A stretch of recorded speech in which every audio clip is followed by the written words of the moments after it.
Racing Jazz is started with Glassy June. Break quick, little start rushing for the outside gun. With the win, Salawika in between horses comes Crisis Gift. West Dream is down in fifth, 6 belongs to Tabella. Then comes Lorkis Tower next on Leno. So discreet Echo Mac, then followed by Watulco Promise. Racing secondless.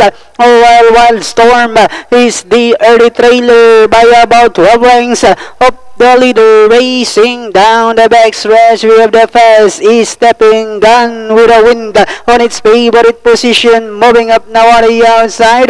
Now is number 1, and this one is a Classy June. Next online, Salawika in Crisis Gift. West Dream is also there. Then next online, Echo Mac, Lorkis Tower. Tabel comes next down on the inside, Watulco. Oh, so discreet Promise. Wild Storm is still racing in last 400 meters of the race.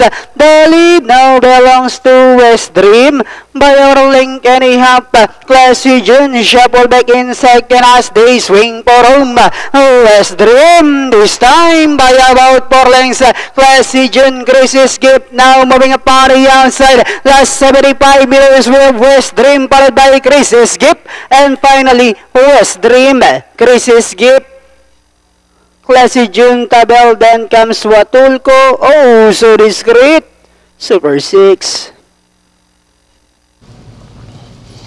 Numero 6, West Dream, an official winner dito sa race number 5 na si